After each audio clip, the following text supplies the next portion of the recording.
深夜、すべてが静まり返った時間に、まだ起きている男がいた。マサルだ。今回は夜明けの海に潜る男の物語だ。おはよう。今日は早朝のね、海に入ります。っていうのもですね、朝6時6分が日の出でですね、朝10時ぐらいからとてつもない風が吹き出して、もしかしたら1週間ぐらい海に潜れないかもしれないということで、急遽ね、早起きして潜りに行くことにしました。そろそろ日が昇ってきました。早く出発しましょう。正直朝まずめ狙いは起きるのが辛いからやる人があんまいないんだけど、朝はね暑いんだよマジで。さっき寝起きすぎたんだけどテンション上がってきてますね。やっと海が見えてきたぜ。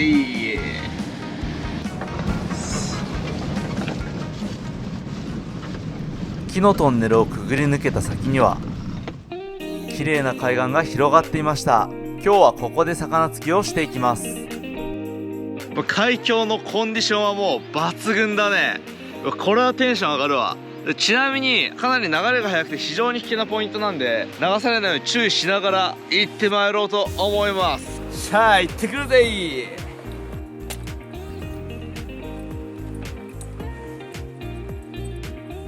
絶対寒い。これちゃんとほどいて潜らないとめちゃめちゃ絡むんだよね。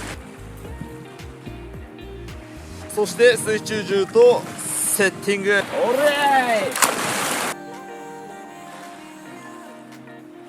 今日最高のコンディションじゃん。絶対 GT で会えるわ。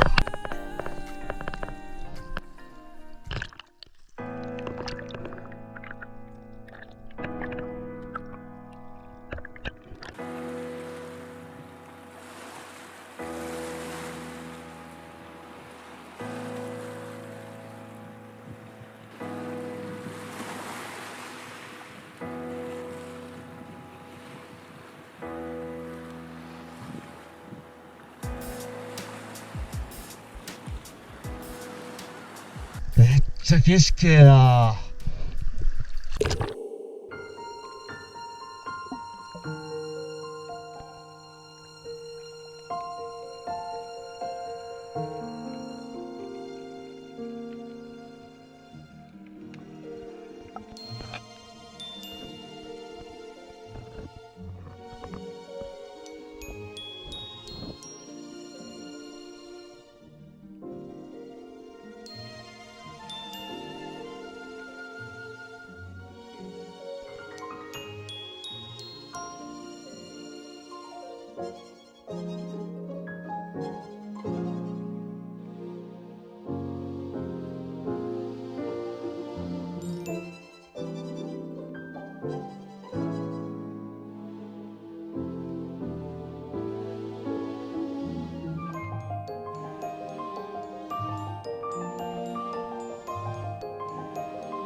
さて、それでは魚釣り開始です。目指すは大物、沖の方へと向かって泳いでいきます。それでは潜行開始。沖に行くほど流れが速いんですけど、ここは水深10メーターぐらいの場所なんですけども、流れがもう本当に速くて、例えるんだったら超大型台風が来て風速30メートルの中、向かい風で前進しようとしても全然体が進まないみたいな、そんな感じです。もう足ひれ漕いでも漕いでも全く進まないんですよ。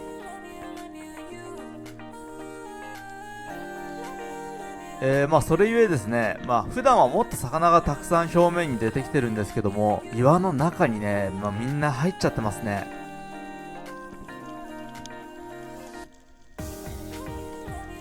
というわけで今日はギリギリ潜れる潮の速さ、今日で言うと水深10メーターぐらいの場所でひたすら魚を探し続けました。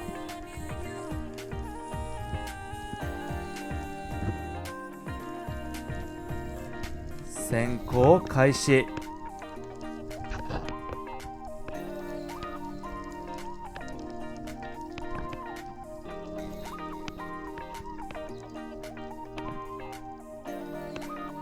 一向につけるような魚は見つかりません。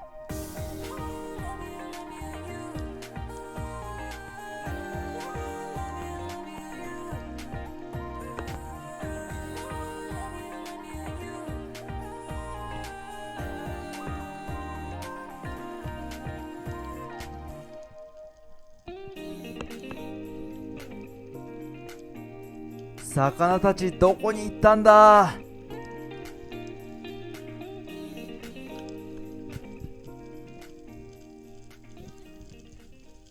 というわけで大物狙いを諦め、泳ぐポイントを沖から手前に移動することにしました。さて浅瀬に移動してきました。ここは魚がいますが、もう洗濯機のような状態の海です。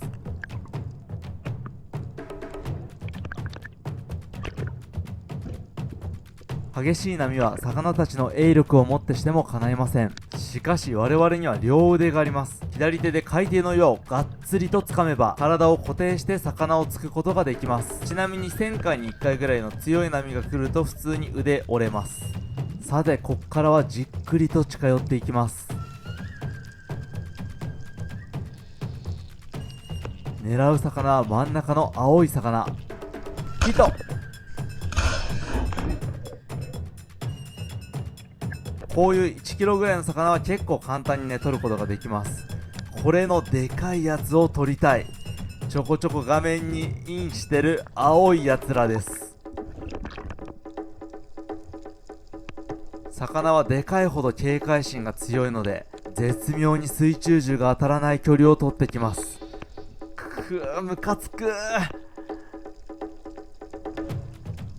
ットと外してしまいました。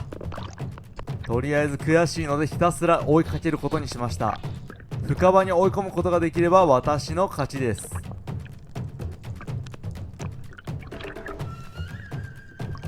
そしてついにやつを深場に追い込むことに成功しました。しっかりと息を整え、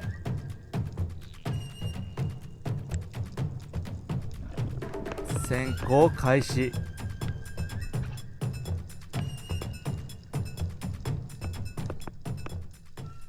よし、射程には入った。あとは標準を合わせるだけ。当たるか。ヒット。よし、当たりました。いやー、諦めずに追いかけてよかった。ではオニハゲブダイを脳天締めして回収していきましょう。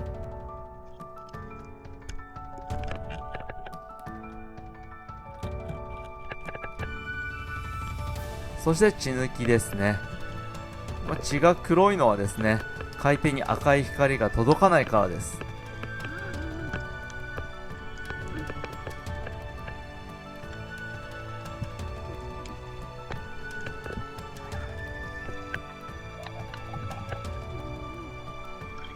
いやー、立派ないい個体ですね。いやー、とんでもない流れだわ。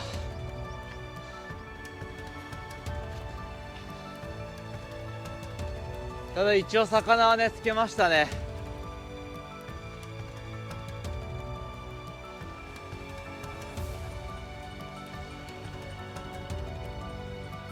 よいしょ。はい、オニハゲブダイが2匹ですね。こっちはね結構でかい。2匹しか取れないのは渋いね。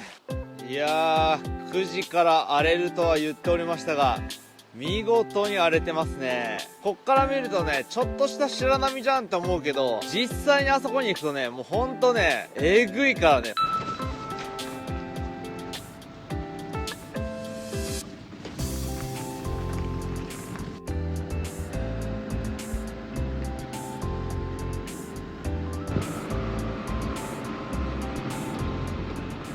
いやー、4時半起きでさすがにちょっと眠いな。いい栄養補給源があるんですよ。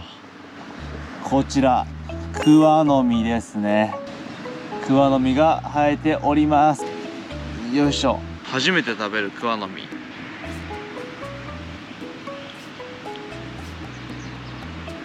めっちゃイチゴの味がする。うまいな。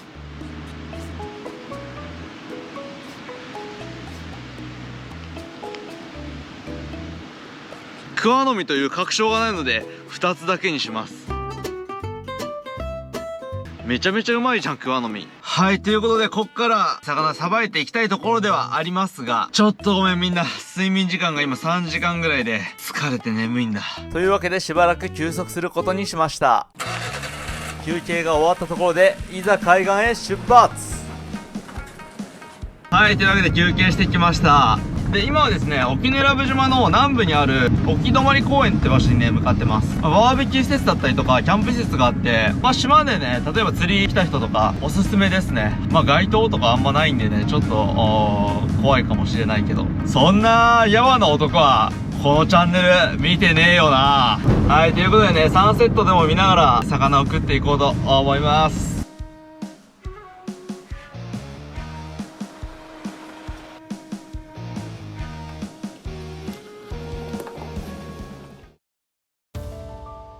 というわけで沖泊公園に到着。ここでキャンプするのが無料なんだぜ。信じらんないよな。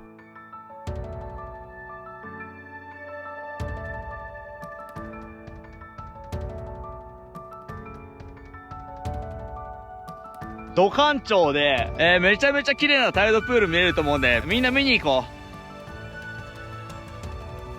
う。さて、何がいるでしょうかね。なんかいるといいけどな。ウツボとか結構いるんですけどね。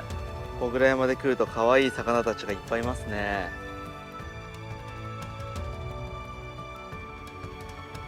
いやー、にしても綺麗やな。シャワー室はこんな感じ。しっかりと使えます。もちろんトイレもバッチリと使えます。で、ここがバーベキュー場ですね。なんかめっちゃ水の音するな。水出っ放しなんじゃないか。水出っ放しやんけ。まったく。でもこんな感じで、いろいろとね、もうだいぶね、ボロいですけども、バーベキューが楽しめますと。はい。魚さばいていいか知らないですけど、要は魚さばいて、ここでバーベキューしてる人いますね。こうやって水回りもしっかりとしてて、トイレとシャワーもあるんで、はい、キャンプがしやすいと。で、今日はですね、鬼ハゲブダイのパスタを作ろうと思います。一応観察しておきますか。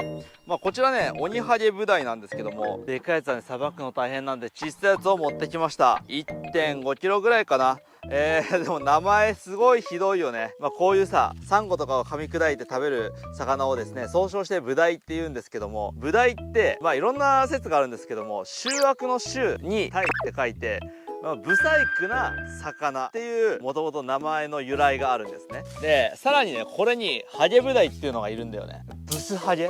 昨今のコンプライアンスではブスとかハゲとか言ったらもう一瞬で終わるような名前がついてるハゲブダイっていうのがいるんですけども、そいつにちょっと似ててイカつい面してるから、こいつの名前は鬼ハゲブダイなんですよ。何、ギャルが名前つけたのって感じの名前なんですけども、味は割と良くてですね、僕も1年ぶりぐらいかな、鬼ハゲブダイ食べるの。はい、食べてみようと思います。パスタに合うのか、のんびりやっていきましょう。まずはね、鱗を取っていきましょう。まずは鱗を取ります。いや、キッチンでさばいてるともうこの鱗取りもなんかしんどいなと思いながらちょっとやってますけど、外でやるとやっぱ気分ええな、なんかキャンプしてるみたいで。GoPro の方々がどうしても気になり再セッティング。でもこれやとせっかくの雰囲気が台無しなんよね。どうしたらいいんだろうこれ。改善策わかる人コメント欄で教えてください。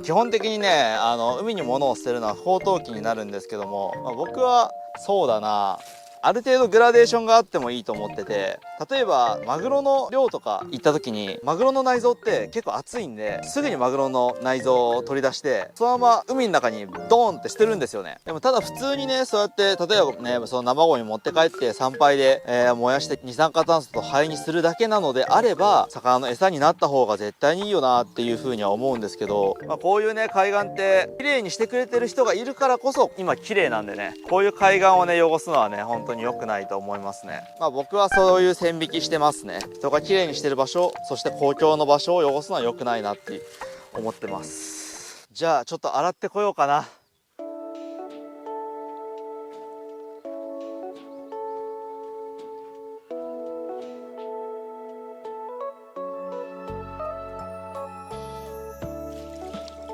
よいしょ。きれいに洗い流していきましょう。まあブダイのクソはですね、サンゴをすりつぶしたものですから、この砂浜と同じ成分ですからね、 OK としときましょうよ。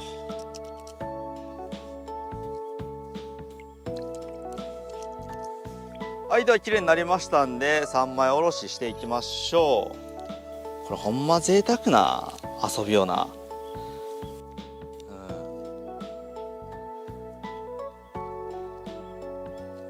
多分日本の全男子8割ぐらいの男子はもう魚ついて、でそのまま海上がって食べるってもうやりたくてしゃあないんちゃう。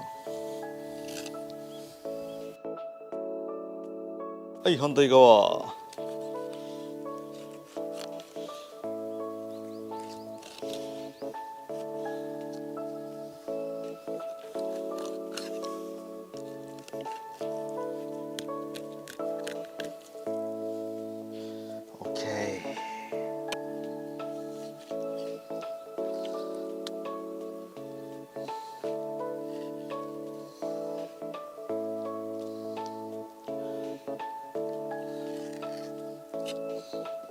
これ動画上でわかるかな。ちょっとね身がね青っぽいんですよ。青っぽいんだけどわかる。ではこちら一口サイズに切っていきましょ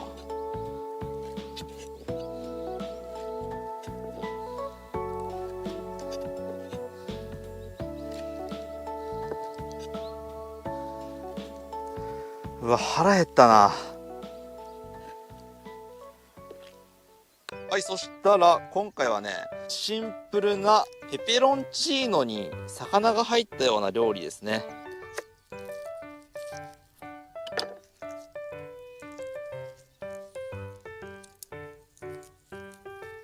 でこれ潰していきます。でこれも潰していきます。はい、潰す。それではここからガスコンロを用意しました。セット。まあちょっと多めに使ってもいいでしょう。茶化。そしたらここにニンニクを入れていきます。ニンニクの味がオリーブオイルに溶け出すのを待っていきましょう。輪切り唐辛子で辛さも加えていきます。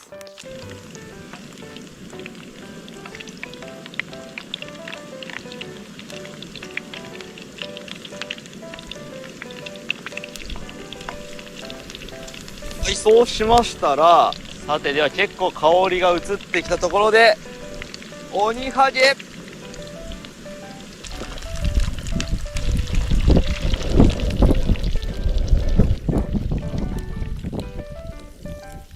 魚には若干塩味つけといた方がいいかもな。多分味薄くなるよ。塩。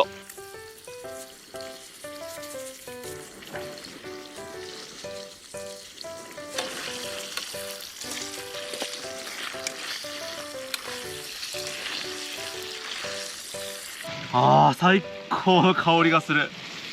うまそう。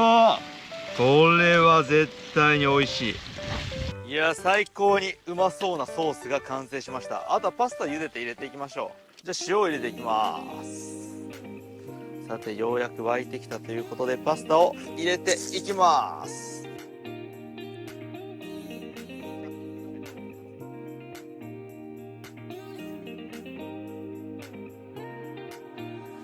セット。このソースにパスタをぶち込んでいきます。多分茹で汁とか入れなくても塩辛いと思う。いやこれはうまいぞ。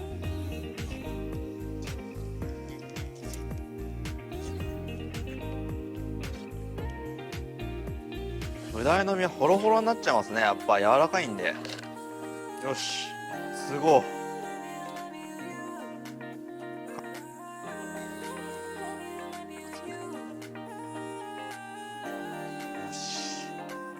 完成です。うまっ。今日はノンアルで。じゃあ皆さんお疲れ様でした。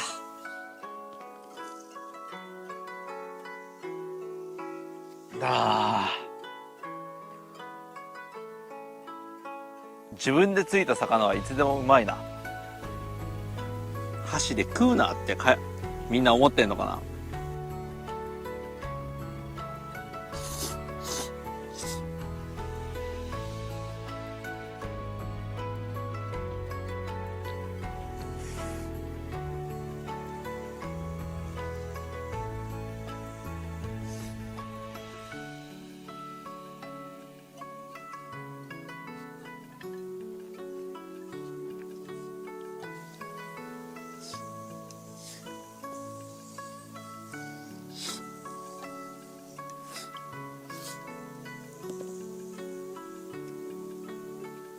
はい、というわけでごちそうさまでした。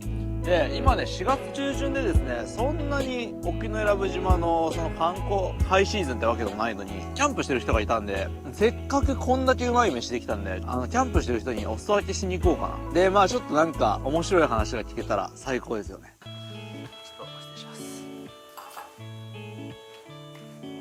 皆さんなんと出演していただけることになりました。酒井さん。はい。今回、僕あそこでブダイのパスタ作ってたんですけど、結構量多く作っちゃったんで、これぜひ食べていただきたいなと思いまして。いただきます。今食べていいですか？島の魚もう食べました。美味しいですよね。これがブダイなんですね。あ、そうです。ブダイで。初めて食べました。身が柔らかいんで、あんまり邪魔しないっていうか、パスタを。ちなみに出身はどちらなんですか？北海道ですね。北海道。日本から来てます。北海道からずーっと今日本一周してらっしゃるんでしたっけ？太平洋側を今南下してきてて。あー、なるほど。帰りは日本海側を北上しよう。あー、なるほどですね。目標がとりあえずは沖縄まで。あ、じゃあもうちょっとですね。そうですね。もうちょっとで半周。いいとこ来ましたね。そうなんですよ。与論島があと沖縄の間にあって、でその次にやっと沖縄なんですね。定年退職とかされて、それで始めたみたいな感じなんですか？今71なんですけどね。はい。65で退職して、はい、それぞれなんかアドベンチャー的なのを毎年やろうと思ってて、3月の21日に家を出たんで、今28日目ですね。へー。ほとんど無料のキャンプ場を探していくんだけど、高いところでそれでも1500円とかそのぐらい、高いところはあんまりなんていうんだ、落ち着かないんだ。なんか高いところはもうログハウスっていうか、コテージみたいになってきますもんね。なんか自然がないというか、不便を楽しみに来てるのに高いところに泊まっちゃうと不便を楽しめないですもんね。ありすぎてね。はい。でなんかみんなそのブランド物のね、そういうものを持ってきてしびれかしてるちょっとああいうの馴染めないんで、その駆け出し時代、安い3000円ぐらいの一人用のテントで0円のキャンプ場を探して泊まってましたね。なんかアドベンチャー性がありますよね。ありますね。やっぱなんかお金持つより楽しみ方をもう熟知してる方がやっぱりなんか人生楽しめる感がすごいなんか伝わってきましたそんなことないお金ないからそうやってるんだけどさいやでもお金あっても多分そうされると思うんですよね。でもアドベンチャー性はなくなるよね。ホテル泊まって何時ってそうですね、見てもらってたらね、それちょっとつまんないな。無事に北海道まで。はい、ありがとうございます。どうもありがとうございます。気をつけてください。はい、ありがとうございました。どうも。ここで宣伝挟ませていただくんですけども、ただいま全額キャッシュバックキャンペーンを行っております。7777円以上購入していただいた方の中から10名様に全額キャッシュバックキャンペーンを行います。5月6日の19時にですね、イベント締め切らせていただきまして、5月6日の19時から抽選会 YouTube ライブをしますので、ぜひ皆様、ふるってご参加くださいということと、マグロジャーキが15袋9000円とかなりお得になっております。宣伝は以上です。